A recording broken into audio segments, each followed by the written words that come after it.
Welcome back to the channel, guys. I have been really busy. It's tax time, and that's why I haven't posted in a little while. But I wanted to bring you a video I do quite frequently, and that's the best ASX stocks, July 2021. This is where I showcase to you the stocks I'm looking at, the different themes I see occurring in the market.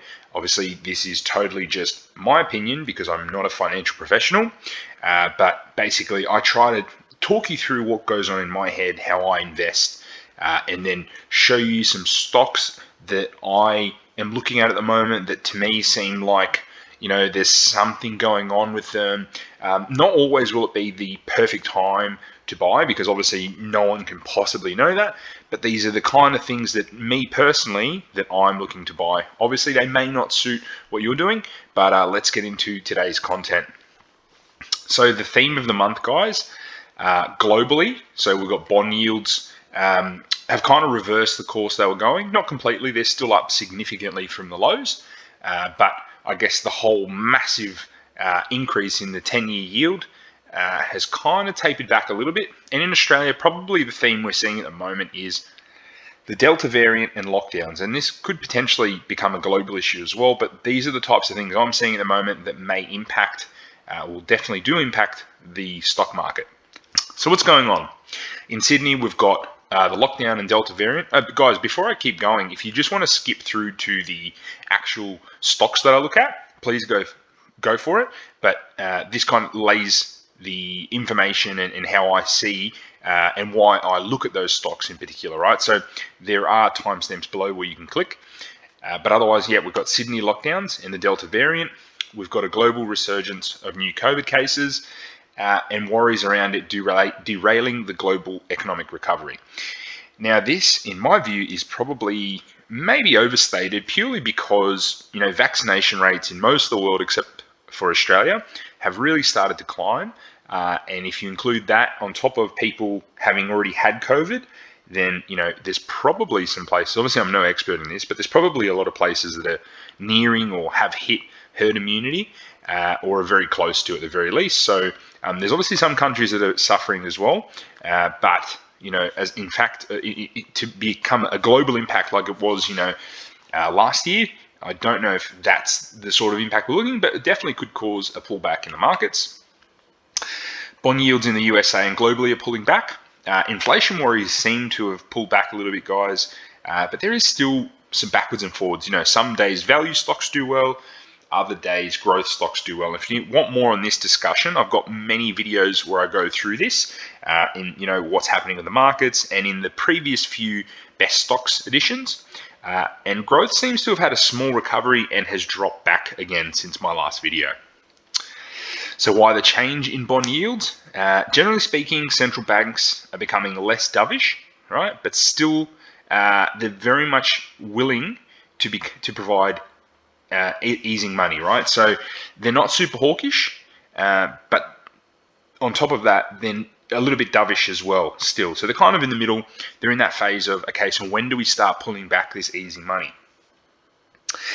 People are fairly confident that spikes in inflation are transitory, and that's why they're keeping the easy money going, because things like, you know, used cars have caused a lot of the spike, which, you know, is probably going to be temporary. Increase in COVID cases could delay economic recovery, so if they pull back too quick, that could cause an issue. People are worried about peak growth. Have earnings peaked? Bonds are a flight to safety.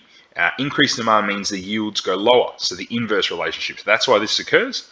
The RBA did pull back $1 billion per week from memory, but this is more due to there's not as many government bonds being issued, and that's why. So with this information, what am I doing? My thoughts, I'm still looking to find, as always, high quality businesses that can grow whether or not there's inflation. And ideally, most of these probably need to be low in debt, or at the very least be able to pass on any cost increases or price increases. So that's what I'm looking for. I'm definitely not going to go heavy risk on and go into really risky things, because that at the moment is what is probably going to pull back. People are definitely somewhat less risk adverse. So as we can see with cryptos and stuff pulling back, that's a good, I guess, way to look at how much risk is in the market. If cryptos are going really high, we're probably looking at a very risky market or risk on. So I'm heavy cash at the moment, and I will look to buy ETFs on dips, as I always do. But I'm heavy cash because it's my personal circumstances. I need to pay some more in taxes for my business and from share trades I did in the previous year.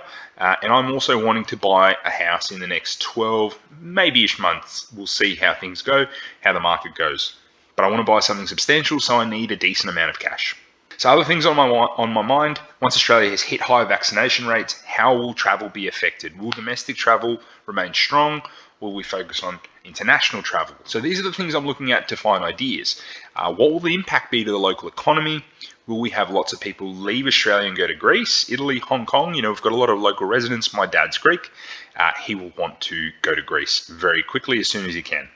What will the long-term impacts be to housing, travel, business more generally? And let's be careful at the moment because we've got a lot of earnings coming up and that can really change what goes on with a particular stock.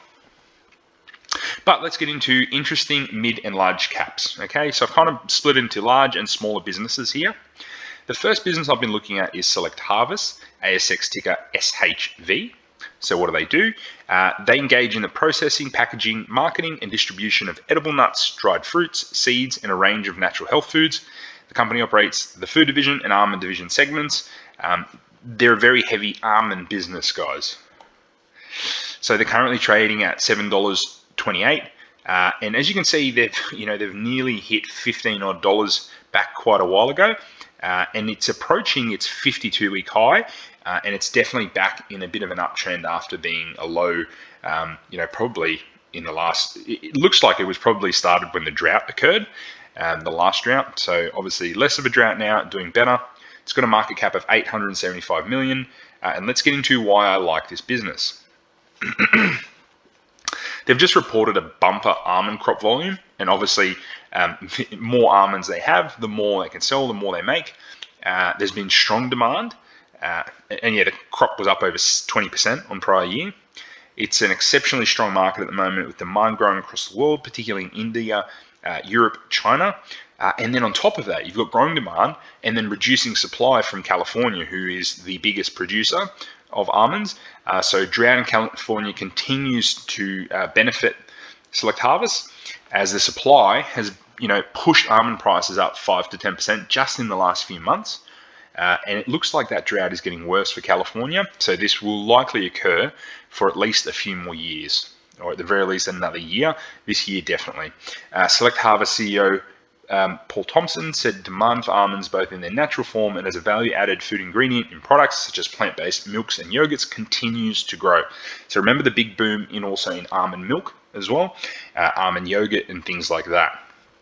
So Select Harvest looks like a relatively interesting company. Another one is Helius. It's a medical company, ASX HLS. So what exactly they do? It's a leading healthcare company with specialist diagnostic businesses and a growing day hospitals and IVF business. Helius is one of the country's largest pathology providers, with 1 in every 3 pathology samples taken and tested in their, not our, laboratories. So think a little bit like Sonic Healthcare, a little bit like Ramsay Healthcare, but a lot smaller, and that's what I kind of like about it. It's got a market cap of 2.97 billion, trading at $4.77. It did hit as low as $2.99 early in the year, but it has hit much higher levels in the past. It does pay a nice little dividend at 2.75%, and this is a bit of an interesting one, guys, and I'll get into why. So my thesis at the moment is we've got ongoing population and life expectancy growth, plays into more people needing their services for longer. So we've got the emergence of new diseases and pandemics. These guys are doing a lot of the COVID testing in their labs, so they're benefiting greatly from this.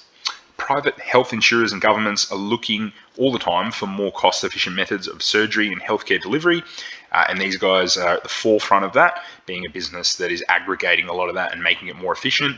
There have been a lot of similar success stories coming from Australia, guys, that expand globally, and think of Sonic Healthcare, Ramsay Healthcare, and they've been focusing on improving margins through technology and efficiency. So that's what I really like. So really interesting play in an interesting industry. Let me know what you think in the comments below.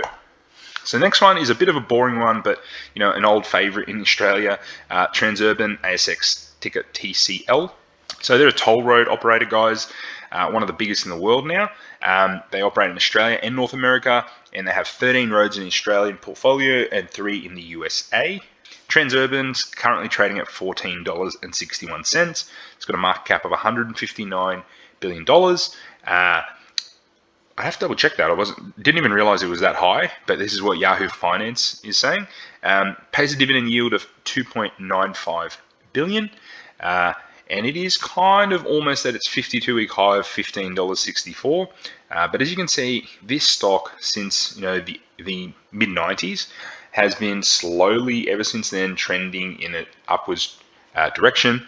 It's a slow and steady performer. You're not going to see huge growth, but it's a relatively steady performer, and one that a lot of professionals in the finance industry choose to invest their money into. So my thesis is pretty simple, guys. Apart from being a great business, cars on the road are steadily increasing post-COVID.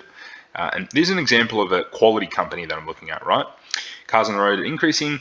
They can easily pass on pricing increases in an inflationary environment if this occurs. They've got a virtual monopoly on their assets, especially in places like Sydney, where you're definitely going to be using their roads. If you don't, you're going to be going into far more traffic. Pays a nice little dividend that steadily increases.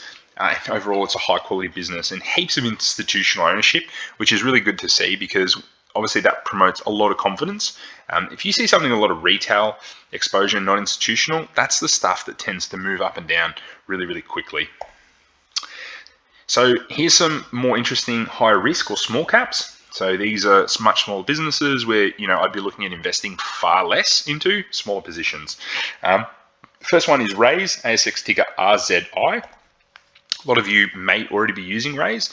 Raiz provides financial services and products through its mobile-first micro-investing platform, which offers customers an easy way to regularly invest either small or large amounts of money using the Raiz mobile application or through the Raiz website. So I've gotten my girlfriend onto this as well. She's never been one for investing or saving and things like that, and she's really, really liked using this. It's engaging.